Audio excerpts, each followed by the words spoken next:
Wow, that's a beautiful sight, and it's a beautiful sight to be with you in a place called Fort Bragg.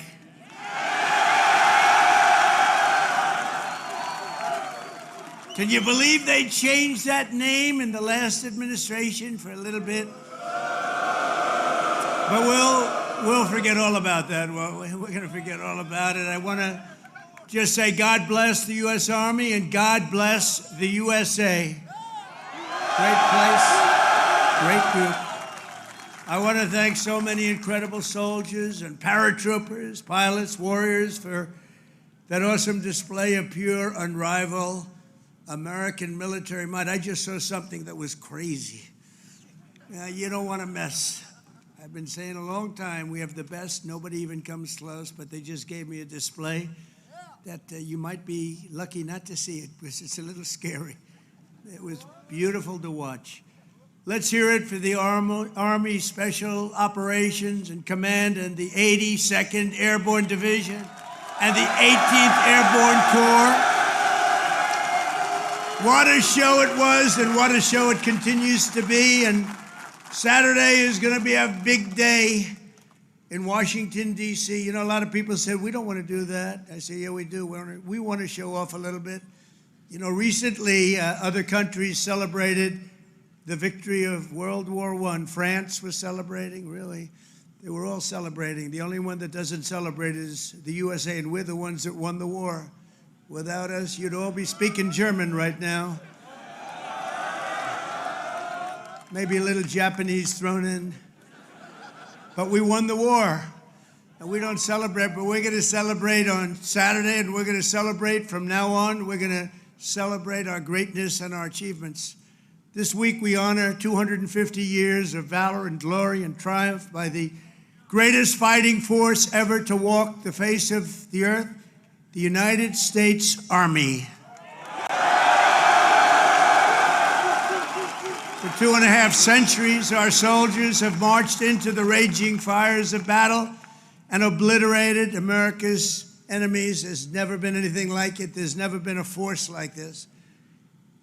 And I rebuilt it. I gave you so much money for 4 years. It was crazy. And we just approved our largest budget for military operations, over $1 trillion. We've never even come close. But our army has smashed foreign empires, humbled kings, toppled tyrants, and hunted terrorist savages through the very gates of hell.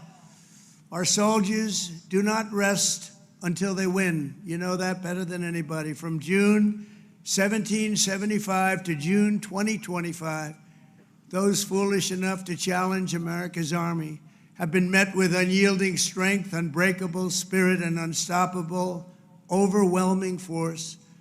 Time and again, our enemies have learned that if you dare to threaten the American people, American soldier will chase you down, crush you, and cast you into oblivion. That's what happens, unfortunately. That's what happens. Doesn't sound very nice, but it's true, isn't it? The last sound you ever hear will be the dueling howl of Black Hawks in the dead of night, the thunderous boom of artillery fire, or the ferocious roar of a U.S. Army infantry brigade charging over the horizon. That brigade is going to charge like you've never seen before, and hopefully I can keep you out of that, but if I don't, you're ready. Is that right? If I can keep you out of it. If I keep you out of it, that's okay, but if we need it, you're ready. You know, it's called peace through strength, isn't it? Peace through strength. For our adversaries, there's no greater fear than the United States Army. They all fear us, and we have the greatest force anywhere on earth. You know, you read different stories that others are building and building and building. We have a force like no other. They said it would take 5 years to defeat ISIS. We did it in 4 weeks. 4 weeks. We let them go. Unlike other of your leaders, I let them go. And we had General Raisin Kane, who's now the head of the Joint Chiefs of Staff, because I liked him. He was a warrior. He was a great warrior. And Now he's been rewarded for his incredible work. But they said it would take 5 years, and we did it in 4 weeks. Someday I'm going to ask him to explain that one to me. But it was the television generals that said that. The real generals got out and fought, and nobody fought like them ever. But for the American people, there's no greater pride, because you are the righteous sword of American justice and the ultimate shield of American freedom. This week we remember that we only have a country because we first had an army. The army was first. In fact, the army was even before the country. You know that, right? 1 year before the country. After 250 years, we still proudly declare that we are free because you are strong. You are so strong. We're safe because you are brave, and America's flag will never fall because America's army will never, ever fail. Never going to fail. Every branch of the armed forces has played a critical role in protecting our nation, but no one has done more fighting, bleeding, and winning than the U.S. Army. Nobody's done that. The Army has earned more combat medals and more battle ribbons than any other service, and 70% of all of the medals of honor. We give away medals of honor all the time at the White House to incredibly brave people, but you have 70% of them. Army soldiers, and especially our Army paratroopers, truly go all the way. You know that expression, all the way. It's one of your beautiful expressions. As President of the United States, let me express my undying gratitude to our nation for every soldier here today, for every veteran and their families, those incredible families that are with us and all across America, and for every patriot who has worn the uniform over 250 years. Can you imagine that? We thank you from the absolute bottom of our hearts. Few places loom larger in Army lore than where we are gathered today. The one and only Fort Bragg, the one and only Fort Bragg.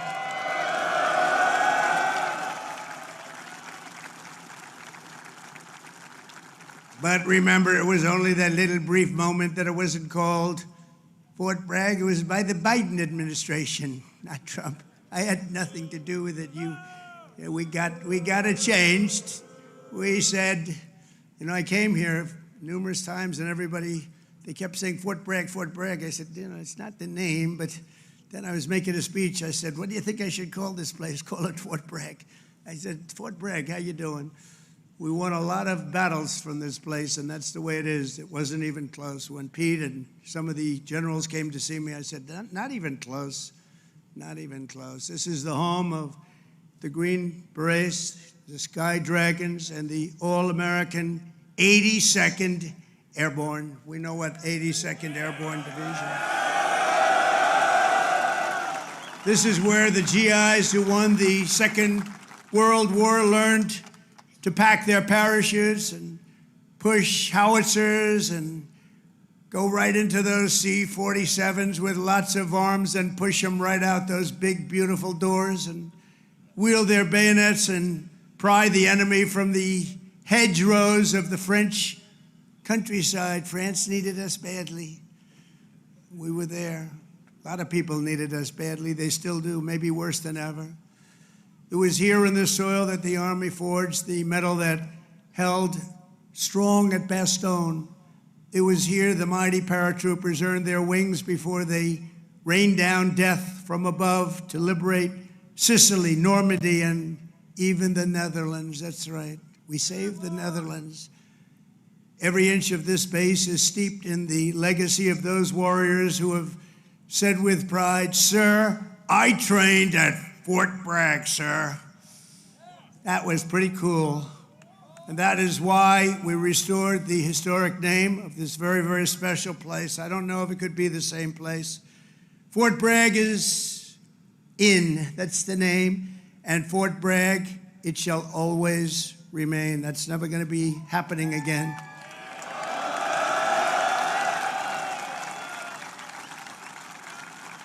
And for a little news for the fake news back there, the fake news. Ladies and gentlemen, look at them all. Oh, what I have to put up with. Fake news. what I have to put up with.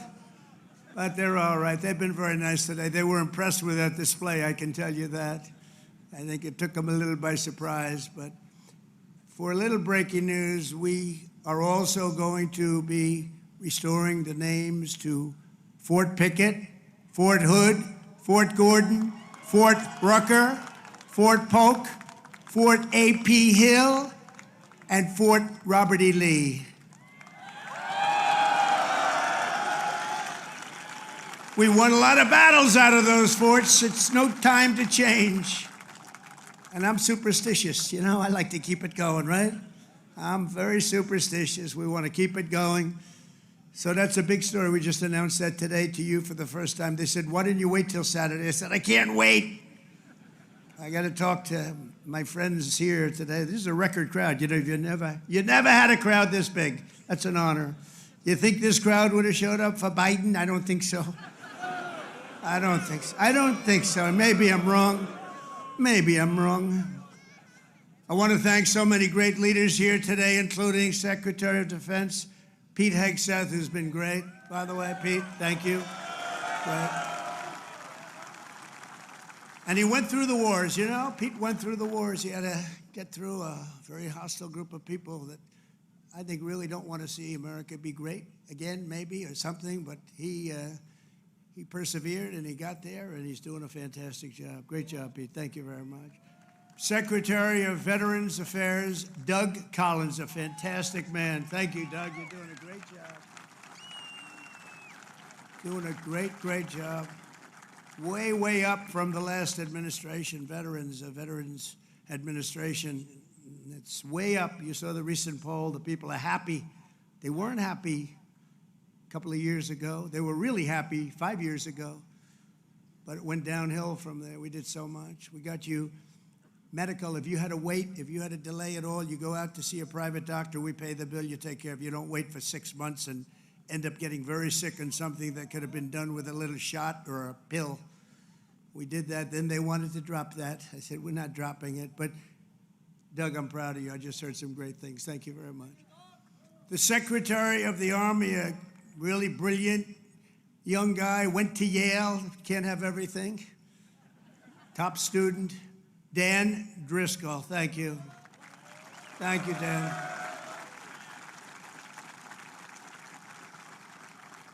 And we have your senators, Senator Ted Budd and Senator Tom Tillis. Thank you, fellas.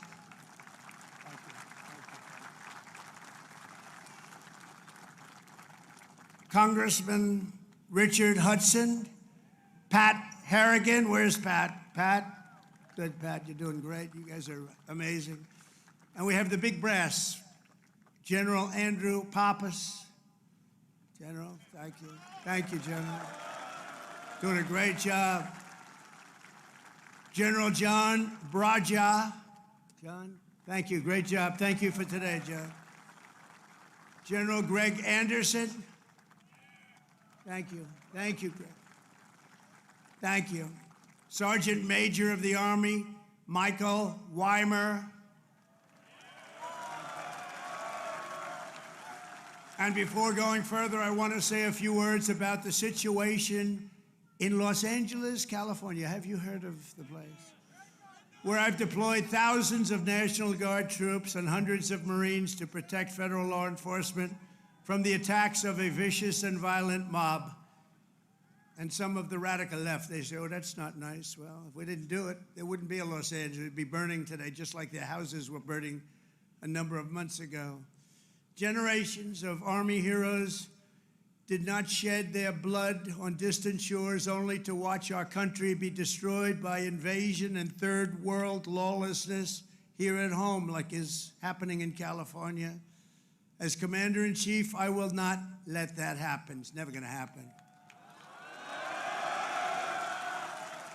What you're witnessing in California is a full-blown assault on peace, on public order, and on national sovereignty carried out by rioters bearing foreign flags with the aim of continuing a foreign invasion of our country. We're not going to let that happen.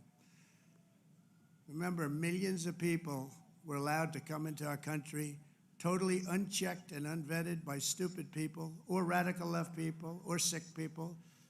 But regardless, open border policy, the dumbest policy yet. I would say even dumber than men playing in women's sports, transgender for everyone. Even dumber than that. They're hurling bricks and cinder blocks at law enforcement. Did you see they're breaking up the sidewalks and the curbs, breaking it up with big, strong hammers? These guys are professionals. These are not amateurs. They're breaking it up because they took the bricks away from them.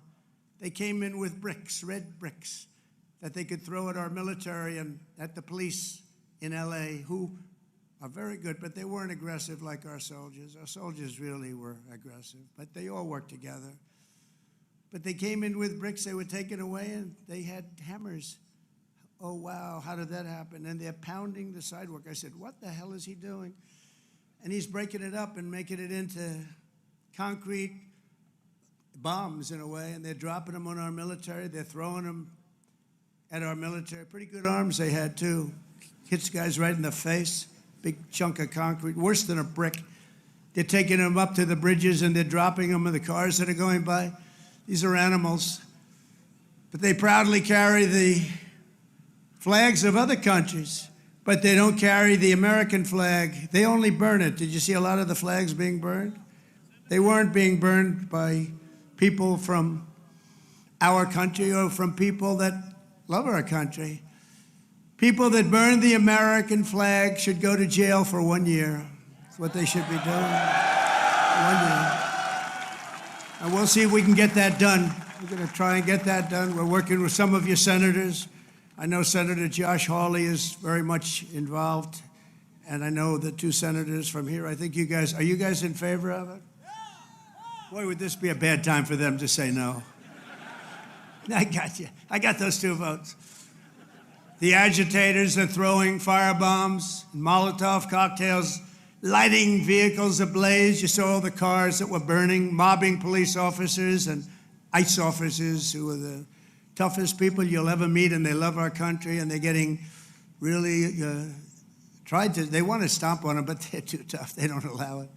And attempting to infiltrate and occupy federal buildings wearing armor and face shields. The best money can buy, somebody's financing it. We're going to find out through Pam Bondi and Department of Justice who it is. They're already on it. Who's financing all this equipment? Very professional. Under the Trump administration, this anarchy will not stand. We will not allow federal agents to be attacked, and we will not allow an American city to be invaded and conquered by a foreign enemy, and that's what they are. A lot of those people were let in here by the Biden administration. They just poured right in. They came from prisons, they came from jails from all over the world. They came from mental institutions. They were the leaders of gangs. They were drug lords allowed to come into our country. Their countries threw them out. Their countries would bus them or drive them right to our border and say, go in there, you ever come back, we're going to kill you. And we got them, and we're getting them out of here. I want to applaud the courage and the strength of the incredible troops who are right now standing guard to protect federal property and personnel and uphold the supremacy of federal law. That's what they're doing. They're protecting our ICE agents. They're protecting the police in Los Angeles. The head of the police in Los Angeles, a good man, I hear a good man, but he was actually saying we really did need this help. It had gotten away from them. It had long gotten away. And we gave it to them. Not only are these service members defending the honest citizens of California, they're also defending our republic itself. And they are heroes. They're in there, they're heroes. They're fighting for us. They're stopping an invasion just like you'd stop an invasion. The big difference is most of the time when you stop an invasion, they're wearing a uniform. In many ways, it's tougher when they're not wearing a uniform because you don't know exactly who they are. In Los Angeles, the governor of California, the mayor of Los Angeles, they're incompetent, and they paid troublemakers, agitators, and insurrectionists. They're engaged in this willful attempt to nullify federal law and aid the occupation of the city by criminal invaders. That's what it is. They're invaders, no different. Their position is that the rioting will not stop unless ICE withdraws from Los Angeles and ceases the enforcement of federal immigration law. In other words, they came in here illegally. Many of them came out of prisons and jails, the most heinous people. They came from all over the world. They came from the Congo in Africa. They came from Asia. They came from the prisons of these places. They were put into the United States and allowed to stay here because we had a grossly, grossly unfit president who listened to whoever was operating the auto pen. And they allowed these people to stay. And by the way, I've known this guy for a long time. He was never the sharpest bulb. But you know what he was? He wasn't a radical left lunatic. He never dreamt about open borders. He never said that when he was of sound mind, which actually was a very long time ago. So sad what they've done to our country. I will say that without question, however, you're seeing the financial numbers. We've now got the hottest country anywhere in the world. And 6 months ago, it was the coldest country. We're being laughed at all over the world. I was in Saudi Arabia, Qatar, UAE. We brought back $5.1 trillion into our country. And all three leaders, they're great leaders, all three said, you know, you are presiding over the hottest country anywhere in the world. And they said the exact same thing. They said 6 months ago, it was the coldest country. I'll tell you, it changed on a date. You know what November 5th was? It was the election of a president that loves you. And that's when it all changed. That's when it all changed. Within the span of a few decades, Los Angeles has gone from being one of the cleanest, safest, and most beautiful cities on earth to being a trash heap with entire neighborhoods under the control of transnational gangs and criminal networks. It's horrible what's happened so quickly. As the entire world can now see, uncontrolled migration leads to chaos, dysfunction, and disorder. And you know what? They have it in Europe too. It's happening in many of the countries of Europe. They don't like it when I say it, but I'll say it loudly and clearly. They better do something before it's too late. Very simply, we will liberate Los Angeles and make it free, clean, and safe again. It's happening very quickly. The one big, beautiful bill, you've heard about it. We call it the one big, I was on one of the television shows, I think Deface the Nation. Ladies and gentlemen, Deface the Nation. It's actually called Face the Nation for those of you that are smart enough not to know, because you're better off not knowing. But I was on one of the shows, and I said, we got to get a great bill. They said, would you like it to be one bill, or would you like it to be 7 or 8 bills? They said, I want one big, beautiful bill. And the Republican Party liked that statement. They call it one big, beautiful bill, so that's good. And that's what it is. It's great. And it's currently before Congress. It provides all necessary funding for ICE, for Border Patrol, and for the Department of Defense. And I told you at a level that we've never had before, over $1 trillion. We better get that bill approved. Otherwise, your helicopters and your planes and your equipment's going to start to look a little bit old, General. You better push your favorite congressman. You better push these 2 senators. I think they're in good shape, however. But we got to get it approved. And those congressmen by you are all 100%. I don't even have to talk to them. They've been so great. So I want to sign this into law immediately, and with the signing, so many great things will happen to our country. No tax on tips. Think of that. No tax, seniors on Social Security. No tax on overtime. They're going to pay for themselves. And if you get a car, and if you borrow money to buy the car, we're going to let you deduct the interest payment if it's a new car made in America. Only if it's made in America. If it's made in Japan or China or any place else, we're not really interested in your deduction. I was elected winning all 7 swing states, the popular vote by millions and millions of votes, in all counties throughout America by 2,750 to 525. That's what I call a big number. But this is a mandate from the people to restore the sovereign borders of the United States, and that is exactly what we're doing. Not only the borders, the financial institutions, and our country itself, we will not be deterred, and the mob in Los Angeles or anyone else, anywhere else, will not succeed. They don't even have a little chance. And I will be calling you early as I see this happening because, you know, in theory, I guess you could say a governor could call, but they don't call. They let their city burn, like in Minneapolis with this guy who ran for vice president against J.D. That was a good debate, J.D. against this guy. Remember how bad he was? That was one of the, I said, J.D., there's never been a man like you're competing against. This is the worst. I think he's running for president, too. Can you believe it? But he's a radical left lunatic, and I'll never forget in Minnesota, that city was burning down. Minneapolis was burning down. It was going to burn to the ground, and he wouldn't call the guard. And I waited for a long time, and I called the guard, and I saved it, but I wish I would have called it the first day. And I said, you know, if this ever happens again, because I was thinking about running because the election was rigged and stolen, we all know it. I said, we're going to run again, and if I win, which I hope, remember, we're going to make it too big to rig. But we did. We won by millions and millions of votes. So beautiful to watch. That was such a beautiful, 9:02 in the evening. He said, ladies and gentlemen, Donald Trump is projected to be the winner. I said, well, you think that was easy? I don't think these ladies from North Carolina think it was easy. You know, they followed me. I don't know what happened to their husbands. They're married to very nice people. But they've been to, 138 rallies. They said more. And they're from North Carolina. It's nice that we have one nearby finally, right? They go all over the country. I don't know what the hell's going on, but they're great. They're North Carolina, beautiful, wonderful woman, and we appreciate it. Like 130 rallies or some crazy number. Are your husbands satisfied with that? Are they okay? Oh, here he is. He showed up. One of them showed up. That's great. Congratulations. Great women, actually. The great patriots. We will use every asset at our disposal to quell the violence and restore law and order right away. We're not going to wait 7 days and 8 days and wait for a governor that's never going to call and watch cities burn. And let me tell you, if we didn't do this, Los Angeles would burn. It would be burning to the ground right now, just like their houses burned to the ground just a few months ago.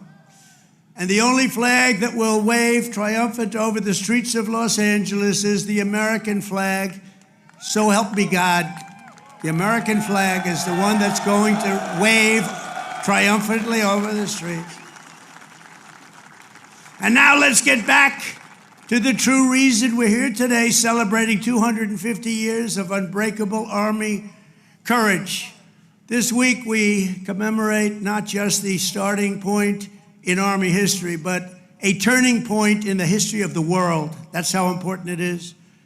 When the Continental Congress created the Army and appointed its first commander, named happened to be George Washington. Has anybody heard of him? George Washington. Are you okay, darling? Are you all right? Yeah, take your time, please. Doctor, please. Doctor. Doctor in the house. Thank you. Thank you very much. These are great people. They've been waiting here a long time, General, so, you know, we want to give them all the time they need, right? Thank you very much.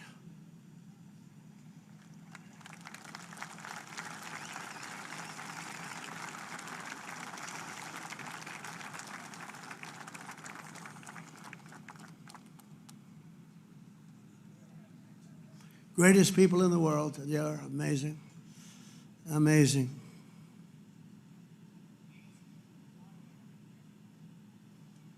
Oh, good. Thank you very much. Thank you.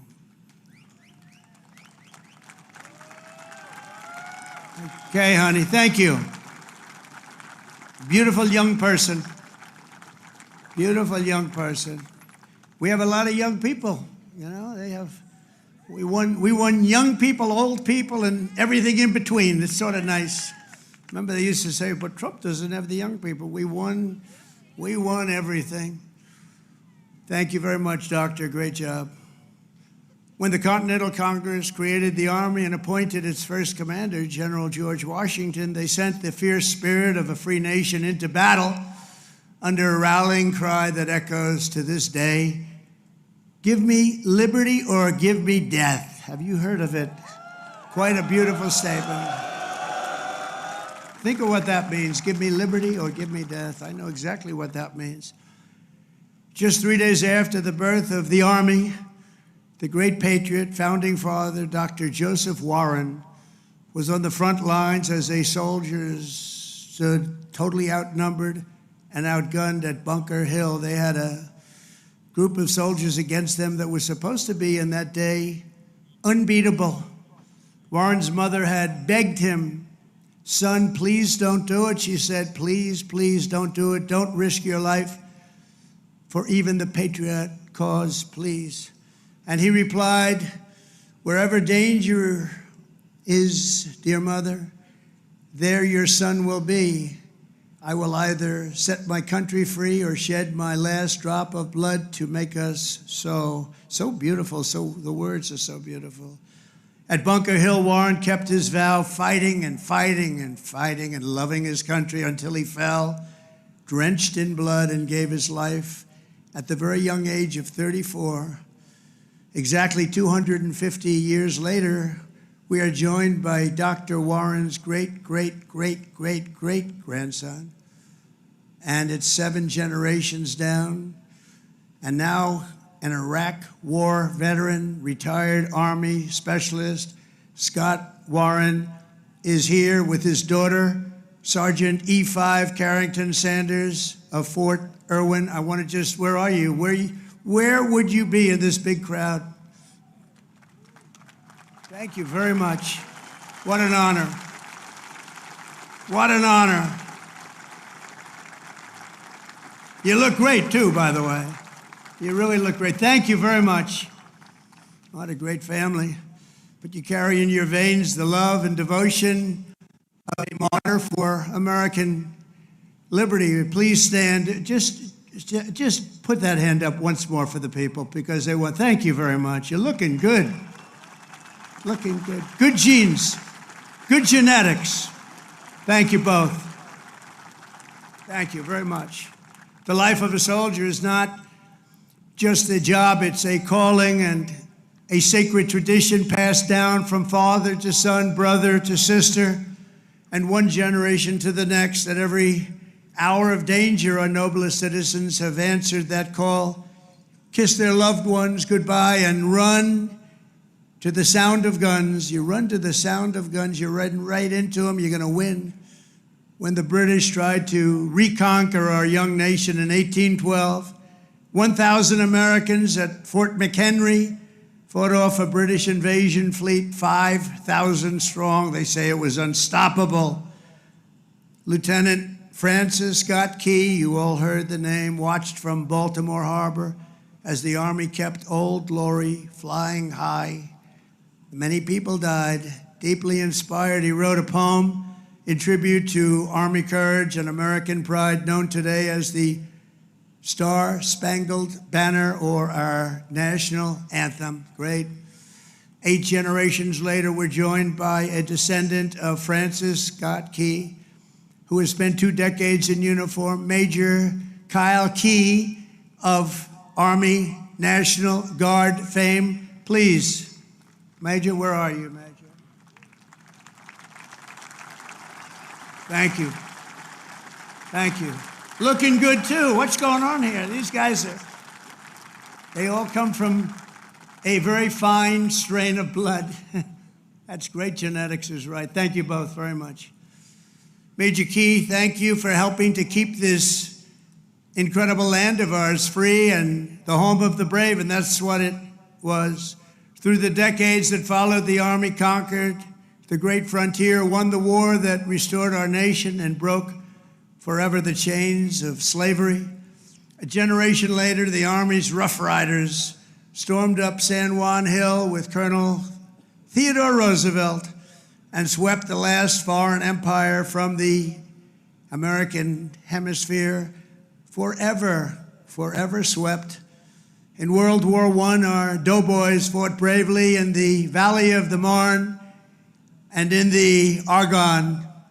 There in 1918, a devout Tennessee Christian named Alvin York, you know that name, charged across an open field towards the German machine guns. They were firing at levels at that time that nobody had ever seen before. They were knocking down everything in their way, including giant trees were coming down. The enemy mowed down more than half of his platoon almost immediately. The platoon was going down like nobody's ever thought possible. But York pressed on into the jaws of death. He slayed German after German and returned with 132 prisoners from behind the enemy lines. And he had the option of killing them, and he didn't want to do that. And that's okay, isn't it, right? It's okay. But he brought 132 back.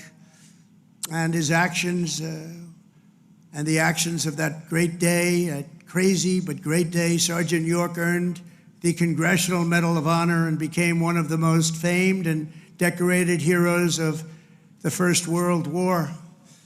Very famous, actually, because of the movie that was made. And we're joined today by Sergeant York's grandson, Army Colonel Gerald York. Gerald? Thank you. Thank you, Gerald. Thank you very much. Great honor to have you. Thank you, Gerald. At his grandfather's funeral in 1964, Gerald was told by the command sergeant major of Fort Bragg that it was about time he joined the Army. And he volunteered for combat in Vietnam and gave the Army 31 of his best years. No, I think your best years are right now. You look very good. Your best years are right now. Keep it going. But Colonel York, we salute you. We salute your family and the fame and the bravery of your family. Thank you very much. Appreciate you being here. And in World War II, the Army once again came to the free world's rescue. Among the millions and millions who volunteered was Henry Armstrong. He enlisted 6 months before his high school graduation and did basic training right here at Fort Bragg. By the next year, he was in Normandy. He fought his way across France as part of Patton's Third Army, crossed the Rhine into the heart of Germany, and helped liberate a Nazi concentration camp. He was a brave person. Command Sergeant Major Henry Armstrong is here with us today. He's 100 years old, a veteran of numerous World War II battles, and 41 years in the Army.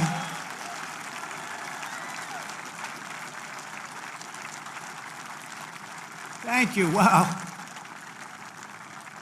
These are great, amazing people. Thank you very much. Great. Thank you very much. He's joined by his grandson, Army Major Dennis Armstrong. Dennis, I assume that's you, right? Thank you, Dennis. And Dennis's wife, Captain Shelley Armstrong. They love the military, and they love our country. Thank you very much. Shelley, thank you very much. Appreciate it. And their son, Tanner. Where's Tanner? Let me see. Oh, he looks good, too. They all look good. Tanner might look the best, actually. Thank you very much. Who's an active duty staff sergeant in the 82nd Airborne right here in Fort Bragg. He could right now run for office, I think. He's very popular. In Korea, our warriors held the front line in the battle against communism and liberated millions and millions into the light of freedom.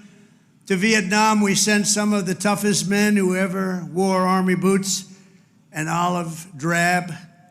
One of them was Joe Marm of Pennsylvania.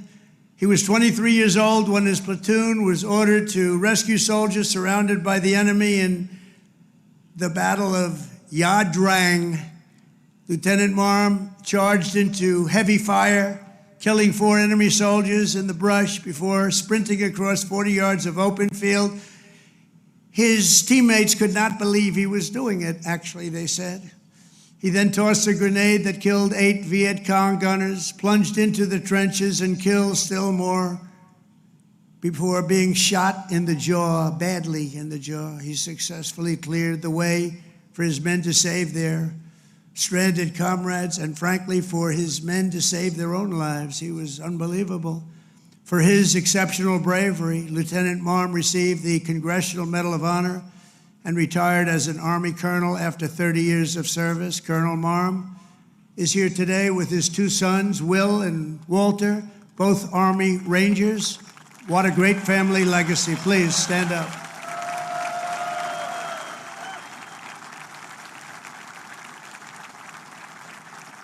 How's your jaw feeling? All right? The jaw? It's all right? Looks pretty good. I wish mine looked that good. It's very good. Thank you very much. Great family. Appreciate it. Real heroes. In the modern era, our soldiers have charged into the darkest caves and ventured into the most God-forsaken places to vanquish the forces of radical Islamic terror from the face of the earth. In 2007, Chief Warrant Officer Eric Phillips was stationed at a remote outpost in the Afghan mountains when a massive Taliban force attacked from all sides. He thought he was finished. For 3 hours, he led a hellacious counter-assault to successfully repulse the enemy in close combat. In the same deployment, Eric again repelled an attack by a vastly larger enemy force, saving countless lives.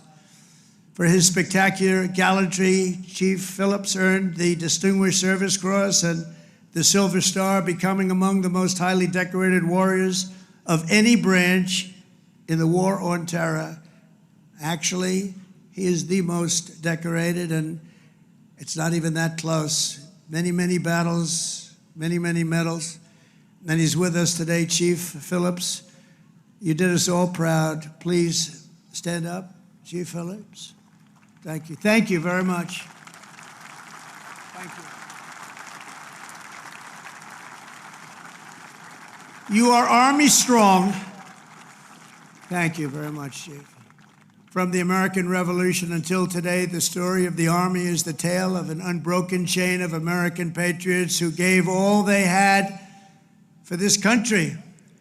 It is the saga of epic men like Washington and Jackson, Grant and Custer, Pershing and Eisenhower, Patton and MacArthur, Wild Bill Donovan, and the great General William Yarborough, father of the Green Berets. You know that, the Green Berets? You know that? William Yarborough.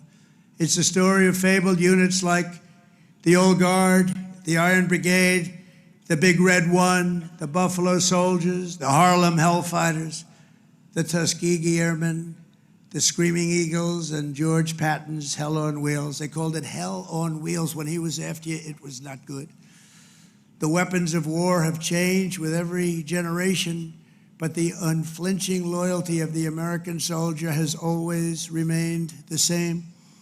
The Army has always stayed true to its motto, "This we'll defend." You know that. This we'll defend. Army warriors who have laid down their lives for America rest by the thousands in the sacred soil of Arlington and Gettysburg, Anzio and Manila, and to far-off places known only to God. We owe everything to them. Today we renew our devotion to the cause of liberty for which they so selflessly lived and fought and so bravely died. There could be no greater tribute to their memory than to prepare the Army to dominate America's enemies for the next 250 years and more than that. That's why under the Trump administration, we're focused on restoring the spirit of the U.S. Armed Forces. No soldier ever volunteered for the Army to be lectured about transgender diversity or inclusion. You don't want to hear that. Transgender for everybody. We don't do that. America's patriots joined the Army to kick down doors, storm beaches, kill terrorists, and win America's wars. That's what we want. And that's what you want.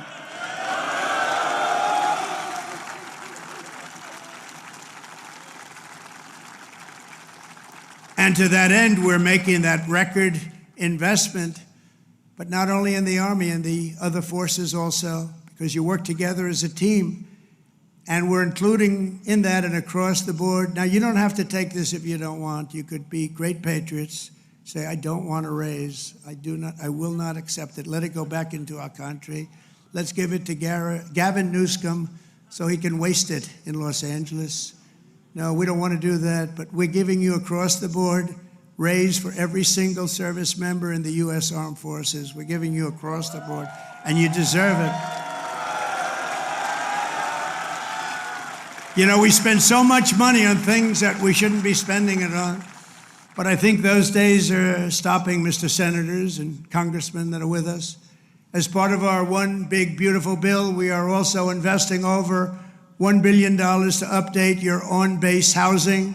And we're building a state-of-the-art missile defense shield to protect our homeland. And it's called the Golden Dome. It's going to be all made in America. We've done it for others. We're now doing it, about time, right? We're doing it for ourselves. After years of recruiting shortfalls, this is, to me, maybe the most exciting things. We're setting the strongest peacetime recruiting records ever. Just think of this. 6 months ago, we couldn't recruit anybody to join the military. Nobody wanted to join. That was 6 months ago. And then we had the election of November 5th. And now we have the strongest recruiting numbers in the history of our country. Can you imagine that? Can you imagine that? We've already surpassed our recruiting targets for 2025, and we're not done yet. And I'll tell you, it doesn't make you feel good when you had to hear 6, 7 months ago that nobody wants to join the Army, they don't want to join our military. Frankly, they didn't want to join our police, our firemen. They lost confidence, they lost faith in our country. And just a short number of months later, we're setting all-time records. In fact, your job might be in jeopardy. Somebody else may come in and take it. That was bad. We'll get you out of here. You have to be good. We're getting the best people that you've ever seen. We're getting people I don't think we've ever seen anything like it. Great people are coming in. Doesn't it make you feel good, though? You have something and you're doing something and other people want to join you. Isn't that a great feeling? And wasn't it a lousy feeling just a short time ago when they announced, you know, you're a soldier and you're proud of your country and you're proud of the Army in your case, and you're reading stories about nobody wants to come in and join the military, right? Isn't that lousy? Even the ladies from North Carolina were not happy with that. But then we had a great election. It was amazing. Too big to rig. We had a great election, and all of a sudden, the people are pouring in, and we have incredible people like Pete and the others that are here, Dan. I think they made a big difference. I really do. So thank you very much. All of you guys, I think you've really made a big difference. The Army will soon be stronger, bigger, and better than ever before. And every new soldier that joins our ranks will kindle the same fighting spirit exemplified by the likes of Sergeant Major Jim Schmidt, who's no longer with us. At 15 years old, after lying about his age, because he wanted to get in so badly, Jim trained at Fort Bragg to fight in World War II. When Jim's middle school wrote to ask if he would attend his 8th grade graduation, he wrote back, "That will be impossible, as I'm rather busy now. I'm in the hinterlands hunting down Germans," and I have to say this, and Italians. I know there are a couple of Germans and Italians here. As a paratrooper, he made the famous drops at Sicily and Salerno while still a young boy, too young to be in. The Army kicked him out. They found out about it. They kicked him out. They discovered he was way underage. They said, "Jim, you got to get out of here. You're a hell of a soldier, but you got to get out." But that didn't stop Jim. He enlisted in the Navy.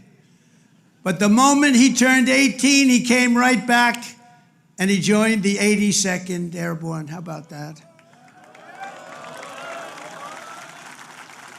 He went on to fight at the Chosin Reservoir in Korea, rough place. Saw combat in Vietnam and ended his career right back at Fort Bragg, having earned 2 Silver Stars, 3 Bronze Stars, and 2 Purple Hearts.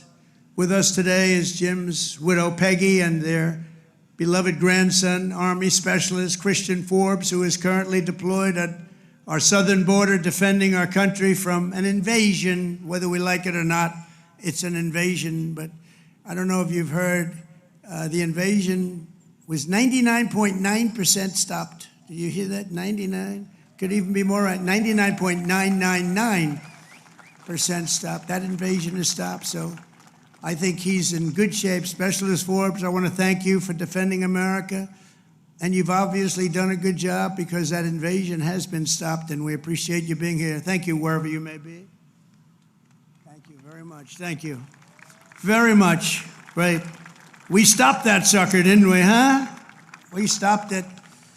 Thank you very much. Each and every one of you here today carries in your souls the love, strength, and courage of millions upon millions of Army patriots who came before you. Your uniforms bear the same stars and stripes that our ancestors carried to victory at Yorktown, across the Great Plains, and over our Rockies, up the Missionary Ridge, down through the streets of Paris. That's right, we went down the streets of Paris. We got to help our allies, don't we? Across the sands of North Africa and onto the shores of Omaha Beach, into the blood-soaked hills of Korea. And it was a West Point graduate named Buzz Aldrin who first planted our great American flag on the face of the moon. We know that. Now it's your turn to carry that flag forward and to add your own daring deeds into this chronicle of triumph and legends. Now it's your duty to shield the flame of freedom that was first lit 250 years ago by the heroes of Concord Bridge and Bunker Hill. Standing before you today, I am more confident than ever that in the days ahead and every generation to come, the U.S. Army will heap glory upon glory upon glory upon us all. You will protect every inch of U.S. soil, and you will defend America to the ends of the earth. Wherever danger is, there the U.S. Army will be. Another beautiful phrase. Whatever peril comes our way, whatever menace threatens our people, you will stand strong, you will be proud, you will charge hard, and you will keep that flame lit, that beautiful, beautiful flame. You're going to keep it lit. You will hold the flag high, and you will do something that's become quite a famous little phrase also, but you're a hell of a lot braver than me. You will fight, fight, fight, and you will win, win, win. Thank you. God bless you. God bless our soldiers, and God bless the U.S. Army. Thank you very much. Thank you, everybody.